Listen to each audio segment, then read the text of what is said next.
Mga kapusong Iloilo Provincial Government magasulat kay Department of Foreign Affairs Undersecretary Eduardo De Vega agud magpangayo sa bulig sa Ilongga OFW nga missing sa Israel. Ini ang gintutukan ni Zen Kilantang.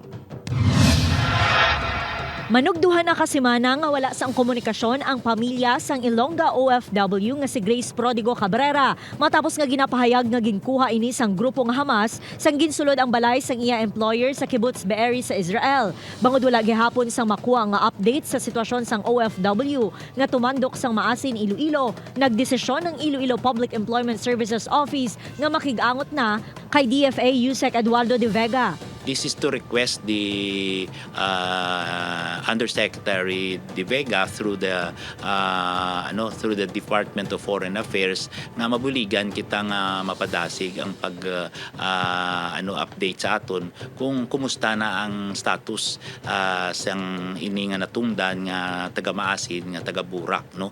Pero siyempre ang records ini sa Pampanga, I think siguro base sa Pampanga they are doing also the same thing. Regyak natin, pero ato tanagitagad nga taga probinsya de Iloilo, ginubuligan man natin sa atin masarangan. Nahibaloan nga taga Pampanga ang bana ni Grace kag didto na ini nagapuyo. Liwat nga ginpakigangutan sa news team ang pamilya sini sa Maasin kag suno sa yautod nga si May Menyarba. Wala pa sila sa may nabaton nga update gikan sa yautod nga yara man sa Israel kag sa OWA.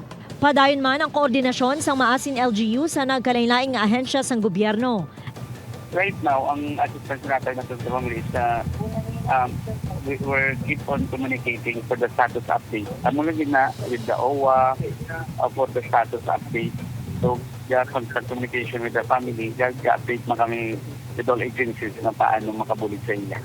Samtang sa datos ng Operation Bulig Ilonggo Migrants Desk, 207 ka mga OFW nga nagatrabaho sa Israel ang ila na pakigangutan kag wala sang may nagpabutsyag nga magpauli sa pungsod.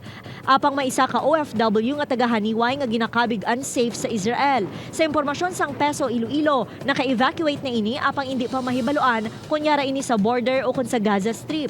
Gina-consider lang nandaan ay not safe, no? Kaya nagin-evacuate mo. So hindi mamanaan kung diin nga halin nga lugar sa Gaza o kung sa border, kung kagindara ko sa diin nga lugar man specific sa Israel. So nahambal ko man ang Peso Manager.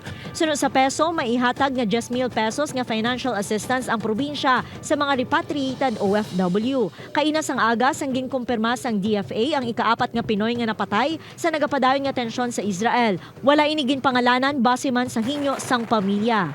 Upod kay Cirilo Renduque, Zen Kilantang, One Western Visayas.